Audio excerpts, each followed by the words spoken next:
Naanak ko ang ensign, nanganak na. So, 11 ang nabuhi tanan. 11 ang buhi, 3 ang patay, kag isang mami fights. 15 unta sila tanan. So, kaya nga oy. Pero okay lang, at least survive. Unta makasurvive din sila. Gilagnat mungod si Ensay guys kagabi. Gilagnat siya, init siya kaayo. May lang kay naami suka sa kaming mga Katoliko, nagatuo yun aning suka nga karang gatuo sa suka nga Bernie Santo. So ni kalma iyahang ni ano siya pag kataton ako haplas ni kunhod ang iyahang hilanat. Ganina init kayo si Ensay oy, mga alagan ng mga kadlawon, siguro mga 2 pag 3 gihaplasan ko na siya og suka sa Bernie Santo. Then pag alas 5, alas 5, tapos ikatatlo alas 8 sa buntag gihaplasan ko na pod. Tapos kumanya plus nag-release, ano lang siya, nag-relax, tapos ka nagawas. Sunod-sunod ang anak ni Insay. Wala dyan ko katry og ano, sunod-sunod, ginayahang pag-anak. Bisa na siya gipamatik sa lawas, init kayo si Insay. Gi-release siya gitanan niya bata. Gigawas niya ang tanan nga mga ano sa iyahang lawas, tanan. Thank you Lord, wala kong ipasagdahin mo. Ako lang taon kasi nag-iisa. Bisan nagakurog na halago pa rin. Kaya binamo, dili pa siya manganak. Pero ingon nila, di pa mga anak, ingani kay wala day gatas. Wala yung gatas si Insay kaganina as in. Tapos naglagnat manggod siya. Pero believe lang gid ko sa akong Insay oy. Buot kayo siya kay istorya gid siya na ako na dili siya mag ano oy. Okay pa ba daw iya bata siya rot ani ay na lang 115 days siya nanganak. Alas 8:30 nahuman, alas 12:40 nahuman tanan ang release niya ang iyahang mga placenta tanan-tanan. So, may na ako ihid ang unang gawas. Ang una siyang gawas 0.732. Ana ang iyahang timbang.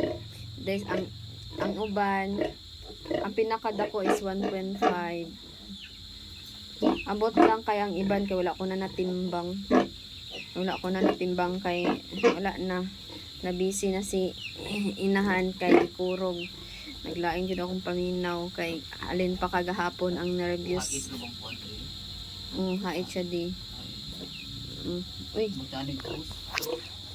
Hawa na dira ka maano. Nervous ang inahan kagahapon pa. So, ginatrangkaso gani kay lain ang paminaw. Ako lang gud isa taon nakaluyan jud nga nakasurvive gyapon. So wala pa ni siya naputlan og ikog og ngipon. Sila na ni magputol kay murag wala jud koy kusog.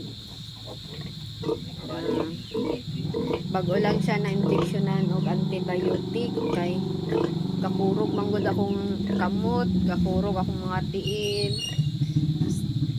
Gay na nag-inject ko ano di, primero dira okay. Pagtung sa lambot na ni awas wala na. Pero kung wala to ni awas, siguro magawas na agapan na to ang hilanat sa mga baktin ba. Dali lang kayo sa naglibur oy. Wala jud mi nakakuot. Wala jud ko kakuot nga ano. Pero gay na ay nagawas nga karang sa inunlan god sa placenta. Kay una-una, dili man din na sila sabay magawas, no? Di sila sabay magawas, di.